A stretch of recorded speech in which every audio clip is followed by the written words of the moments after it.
O meu pai e meus tios sempre tiveram conjuntos, banda de baile. E qual o único instrumento que ficava montado na sala de ensaio, que era no porão da minha casa? A bateria. Cara, eu comecei a tocar mesmo bateria, comecei a tocar bateria no ar, né? Sabe aquela história de bateria no ar? Cara, eu comecei a tocar em 1985, sem noção nenhuma. Uns 4 anos, eu acho que foi em 83, eu era pequenininho ainda. Eu fui numa reunião dançante num domingo de tarde, cara, com meus pais, e vi uma banda tocando, que é uma banda de Caxias, inclusive, que de repente até falou com o cara, que é os Irmãos Gobi. E os caras tocavam, é uma banda de baile, né? E era a primeira vez que eu tinha visto, tava vendo, assim, contato com música, assim, ao vivo, né? A primeira vez que eu vi uma bateria na minha vida eu tinha 6 anos, né? Aí eu já fiquei louco, né, pela bateria e queria ser baterista ou astronauta. E tinha aquela vontade, assim, aquela coisa de dentro, assim, de tocar bateria, mas eu não, isso aí tem que aparecer, né? Eu vou ser guitarrista.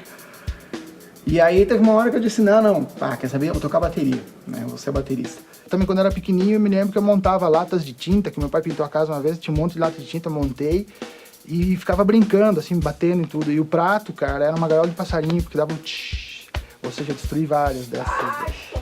Sem o passarinho dentro. Músico era uma profissão, na minha época, quando eu comecei, de vagabundo. Vagabundo e bêbado. Quando o cara não podia fazer mais nada, ia ser músico. Naquela época era muito difícil, primeiro porque os pais, meu Deus, né? Não deixavam de forma nenhuma. Tu era músico, tu era vagabundo, meu Deus, não dava, né? Tem aquela história, né? Tu é só músico, tu trabalha também. Eu até brinco com isso aí direto, porque era o que falavam pra ti. Se tu dissesse que tu era músico, mas tu não trabalha. Sabe? Até hoje ainda tem esse preconceito, né, com músico.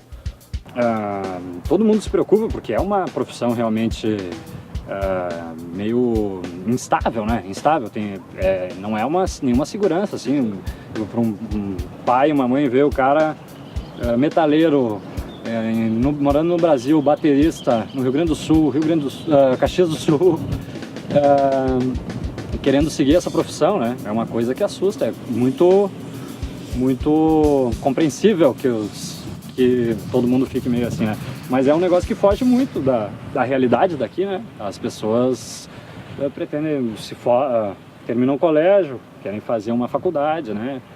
Trabalhar e tal, e a música é aquela coisa que assusta um pouco. Mas à medida que as coisas vão acontecendo, assim, coisas maiores, assim, o pessoal vai respeitando, né?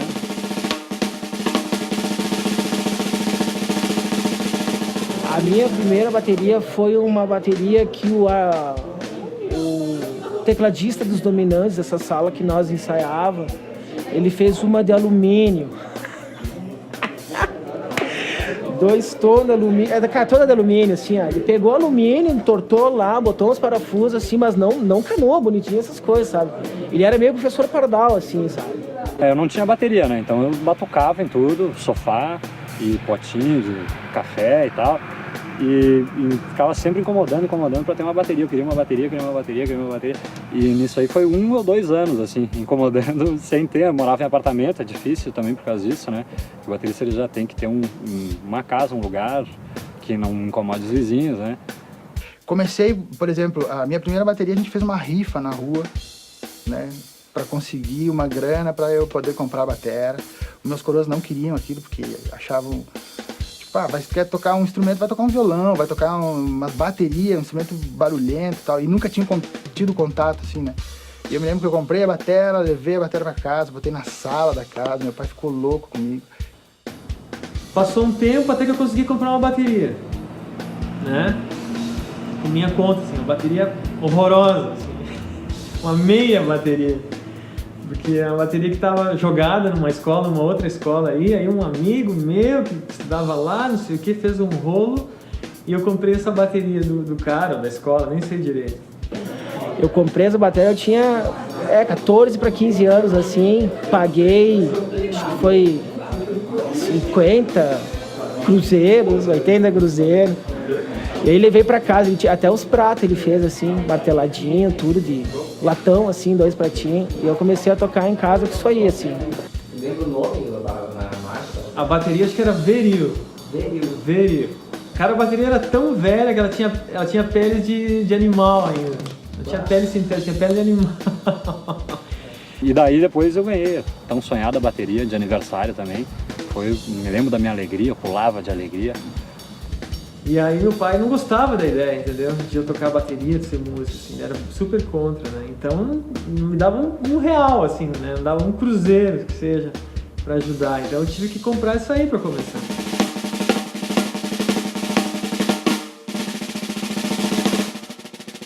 Na verdade, quando nós iniciamos a banda, estava no auge assim o Lobo da Estepe, cujo baterista era o Egídio, né?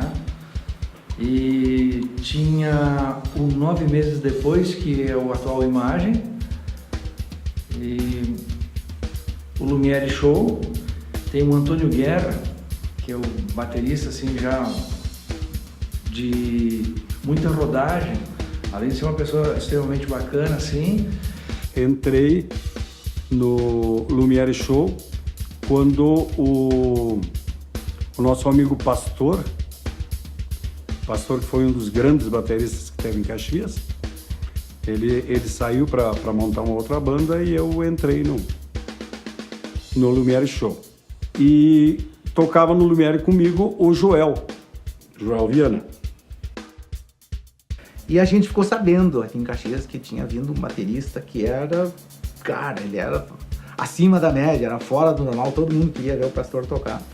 E o Justino Bula conheceu o Pastor e ficou impressionado com o jeito dele tocar e tal. E aí o Justino disse, eu quero o Pastor tocando na nossa banda. A questão toda mesmo começou a tomar uma importância maior para os bateristas quando apareceu em Caxias do Sul o Mário, mais conhecido como Pastor, né? E que depois tocou no Lobo da Estepe muito tempo e em outras bandas também, mas principalmente o Lobo da Estepe.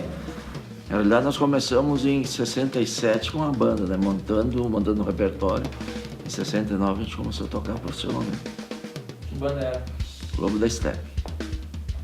Aí entrou mais um outro baterista também, a gente tinha uma dupla de bateria, daí era eu e o Pastor, né?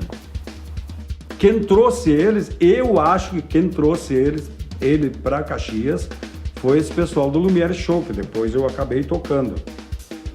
Que é esse pessoal aqui, ó. O pessoal conheceu ele em Porto Alegre, acho que ele tocava em algum lugar lá e essa banda, Os Filhos do Sol, o baterista saiu e eles trouxeram ele pra cá pra tocar com ele daqui.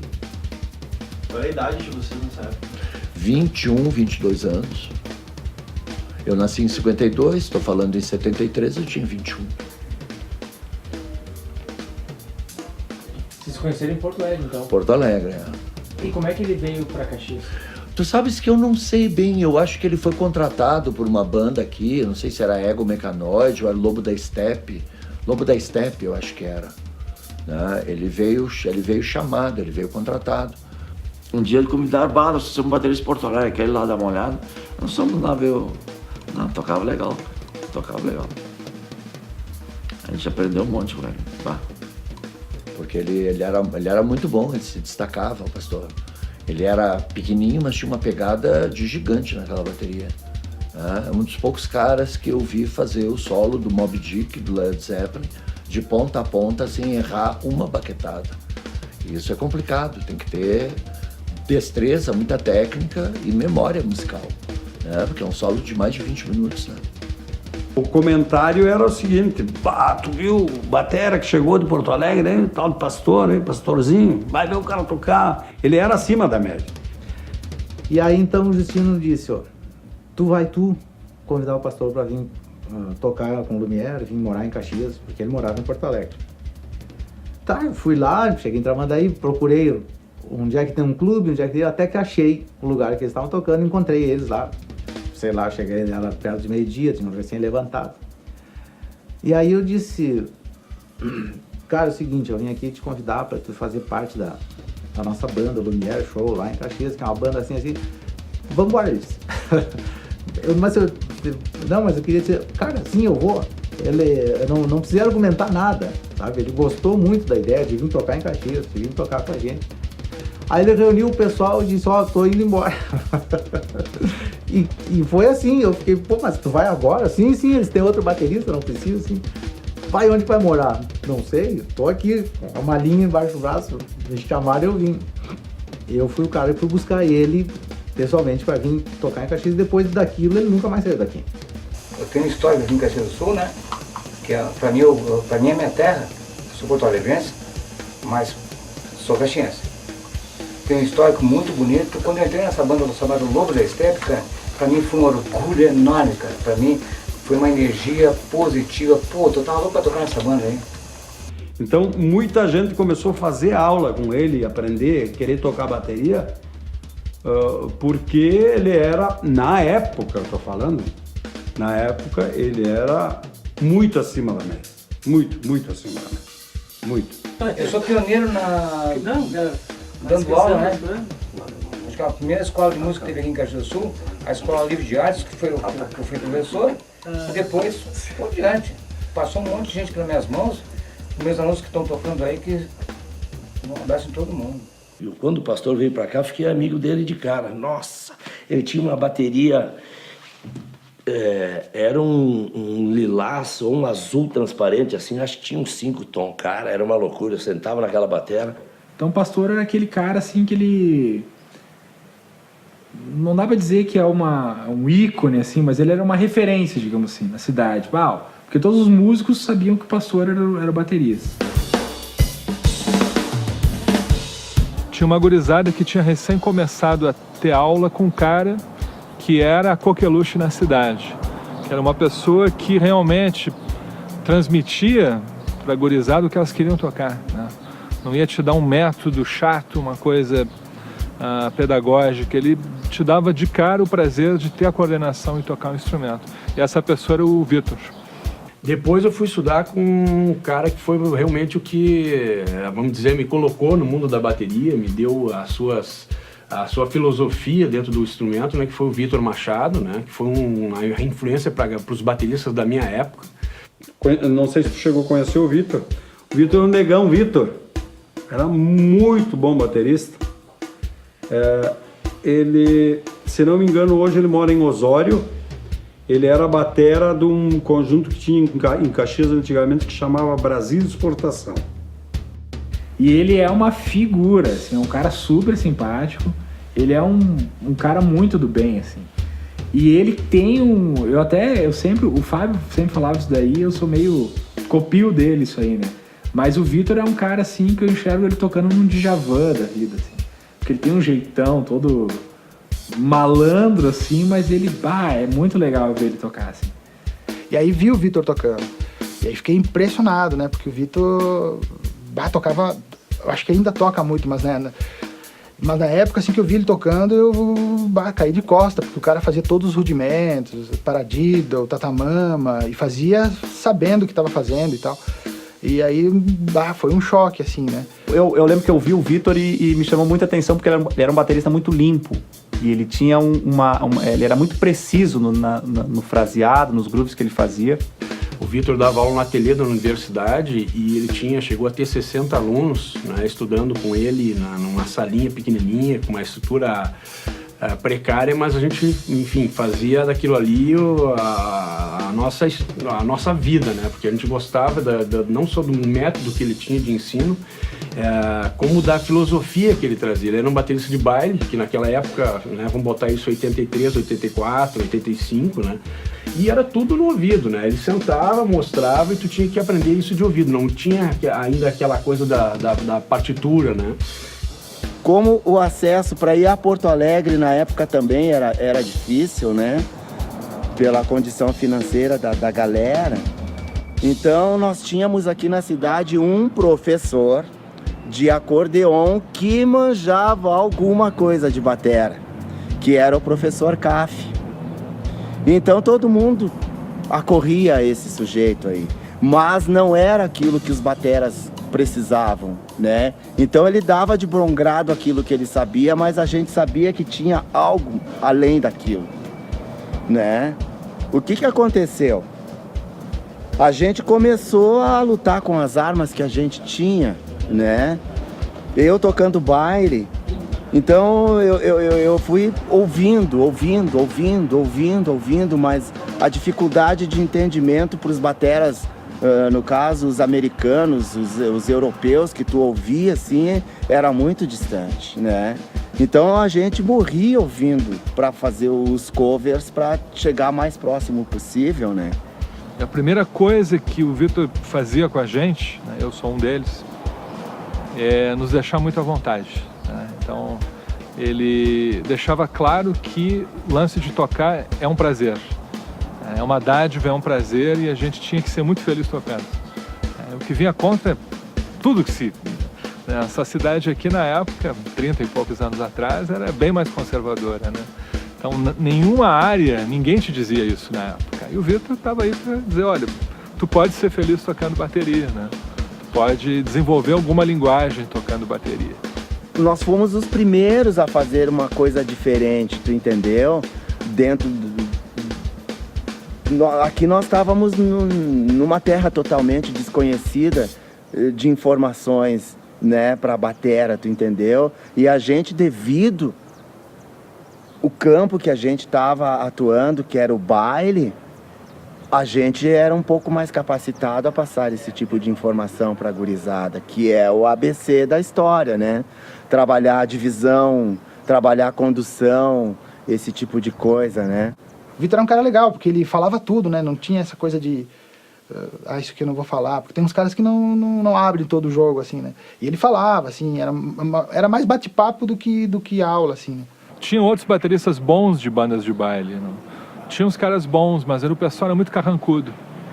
Então, eles não gostavam porque qualquer jovem representava uma futura concorrência, né?